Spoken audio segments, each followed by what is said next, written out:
Tahukah kalian, begini sejarah asal-usul awal mula haji. Haji merupakan ibadah pamungkas, perlambang kesempurnaan rukun Islam.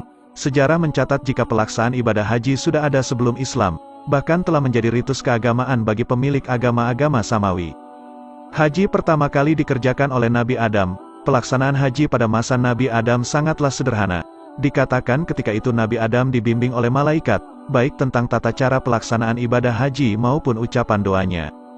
Muhammad Soleh Putuhena dalam bukunya Histiografi Haji Indonesia menyebutkan bahwa Nabi Adam melaksanakan ibadah haji dengan cara tawaf sebanyak 7 putaran, kemudian dilanjutkan dengan sholat 2 rakaat di depan pintu Ka'bah dan diakhiri dengan berdoa di pintu Multazam. Beberapa nabi lainnya seperti Nuh, Hud, Soleh, dan Syuaib dikabarkan juga pernah melaksanakan haji ke Baitullah.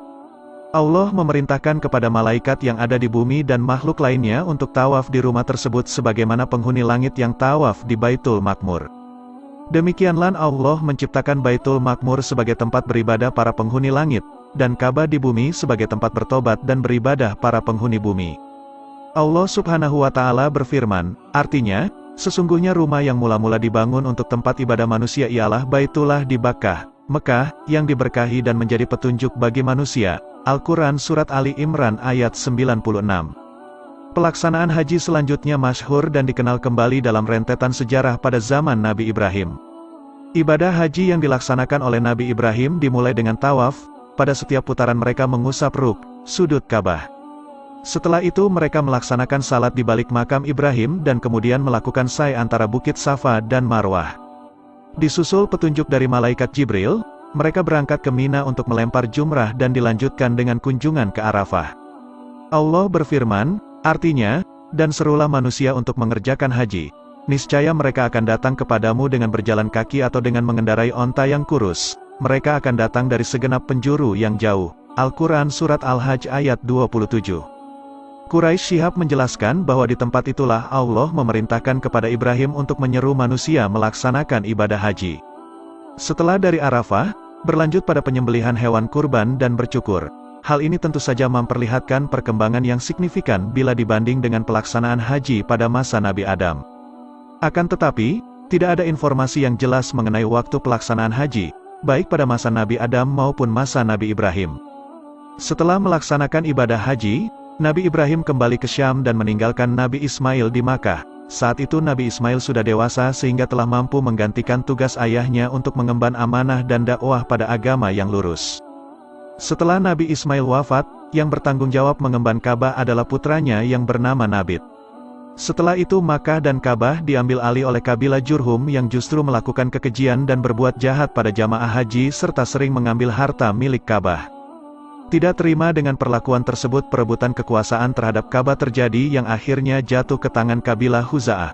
Mereka berkuasa atas Ka'bah kurang lebih 5 abad, dan selama itu mereka pun membuat banyak kesesatan, diantaranya adalah memunculkan tradisi menyembah berhala di sekitar Ka'bah. Setelah kekuasaan kabilah Khuza'ah berakhir, kemudian kabilah Quraisy muncul dan berhasil menghimpun kekuatan. Mereka mengambil alih kekuasaan atas Makkah dan Ka'bah. Selama periode pra-Islam, haji menjadi acara beberapa festival dan kegiatan seperti kompetisi puisi. Puisi-puisi yang paling terkenal yang digunakan dipajang di dinding Ka'bah. Kegiatan dan pertunjukan yang tidak dapat diterima lainnya juga berlangsung selama masa haji. Pada saat itu, Ka'bah dikelilingi oleh berbagai berhala yang dipasang oleh orang-orang Makkah maupun pendatang yang berasal dari luar yang terbiasa mengunjungi Ka'bah selama musim ziarah tahunan ini. Shibli Nomani menyebutkan bahwa orang-orang Arab saat itu tidak berjalan di antara perbukitan Al-Safa dan Al-Marwah atau berkumpul di Arafah. Tapi mereka biasa menghabiskan 1 hari di daerah terpencil di luar Makkah dan kembali ke Makkah yang mengelilingi Ka'bah. Keadaan menyedihkan ini berlanjut selama hampir 2.500 tahun dan baru berubah setelah periode Rasulullah. Pada 630 M, Nabi Muhammad SAW dan orang-orang Muslim kembali dari Madinah ke Makkah serta membebaskan Ka'bah dari ritual kaum pagan dan penyembah berhala dan menghancurkan semua berhala yang ada di dalamnya. Saat Ismail beranjak dewasa, ia bersama ayahnya kembali mendapat perintah dari Allah untuk membangun Ka'bah di dekat sumur Zam-Zam. Ismail dan Ibrahim membangun Ka'bah dengan penuh doa. Allah lalu mengajarkan Nabi Ibrahim dan Ismail beribadah di Baitullah, yang kemudian merupakan ibadah haji yang terus dijalankan dari umat Nabi Ibrahim hingga Nabi Muhammad SAW. Saat Nabi Adam alaihi salam bertolak dari Mina, masih menurut riwayat Imam Ja'far Shadiq, para malaikat menemuinya dan berkata, "Wahai Adam, hajimu telah mabrur, sesungguhnya kami telah menunaikan haji di Baitullah ini sebelum engkau selama 2000 tahun." Ibadah haji Nabi Adam seperti dikutip dari buku Keajaiban Haji dan Umrah, mengungkap kedahsyatan pesona Ka'bah dan Tanah Suci, juga diriwayatkan Al-Syami. Dalam riwayat itu disebutkan bahwa ketika Amirul Mukminin Ali bin Abi Thalib pernah ditanya, berapa kali Nabi Adam menunaikan haji, Ali menjawab, 700 haji dengan berjalan kaki. Haji pertamanya beliau lakukan bersama seekor burung yang menunjukkan sumber-sumber air. Dalam Al-Wasail disebutkan, burung tersebut keluar bersama Adam dari surga dan dia diharamkan memakan burung itu. Disebutkan pula ketika itu Ali ditanya tentang siapa penghuni langit yang pertama kali melaksanakan haji. Beliau menjawab, Jibril. Abu Bilal Al-Maki berkata, aku melihat Abu Abdillah tawaf di Baitullah kemudian salat 2 rakaat di antara pintu Ka'bah dan Hajar Aswad. Aku berkata kepadanya, sebelumnya aku tidak pernah melihat seorang pun dari kalian salat di tempat ini. Beliau menjawab, tempat ini adalah tempat diterimanya tobat Nabi Adam. Mengenai tahallul Nabi Adam pernah diceritakan Ali bin Muhammad Al-Alawi.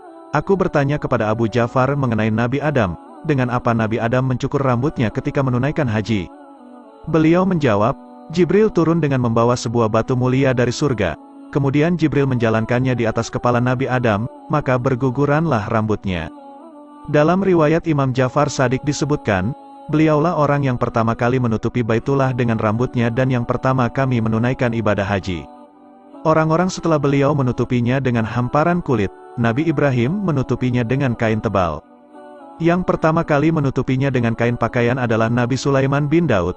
Beliau menutupinya dengan kabat, kain buatan bangsa Kipti Mesir. Haji masa Rasulullah Shallallahu Alaihi Wasallam. Ibadah haji diwajibkan kembali kepada umat Nabi Muhammad pada tahun ke-6 Hijriah. Ada juga yang menyebutkan pada tahun ke-3 atau 5 Hijriah, melalui firman Allah Subhanahu wa Ta'ala. Artinya, padanya terdapat tanda-tanda yang nyata, di antaranya, makam Ibrahim. Barang siapa memasukinya, Baitullah itu, menjadi amanlah dia. Mengerjakan haji menuju Baitullah adalah kewajiban manusia terhadap Allah, yaitu, bagi yang sanggup mengadakan perjalanan ke sana. Barang siapa yang mengingkari kewajiban haji, maka sesungguhnya Allah Maha Kaya dari semesta alam. Al-Quran Surat Ali Imran ayat 97. Kendati sudah diwajibkan, namun pada tahun tersebut Nabi dan para sahabat belum dapat menjalankan ibadah haji karena Mekah ketika itu masih dikuasai oleh kaum musyrik. Baru setelah Rasulullah menguasai kota Mekah pada tanggal 12 Ramadan tahun ke-8 Hijriah, beliau berkesempatan untuk menunaikannya. Namun lagi-lagi karena ada prioritas lain yang harus beliau utamakan, pada tahun ini beliau terpaksa menundanya. Baru pada tahun ke-10 Hijriah atau kurang lebih 3 bulan sebelum meninggal dunia, Rasulullah berkesempatan untuk menunaikannya. Oleh karena itu, haji yang beliau lakukan disebut juga dengan haji wada, haji perpisahan, karena haji tersebut merupakan haji yang pertama dan sekaligus yang terakhir bagi beliau. Demikian perjalanan sejarah haji dari masa ke masa sampai yang dikenal dan dikerjakan sekarang. Semoga uraian di atas sedikit memberi gambaran runut mengenai haji tanpa meninggalkan esensinya. Wallahu a'lam.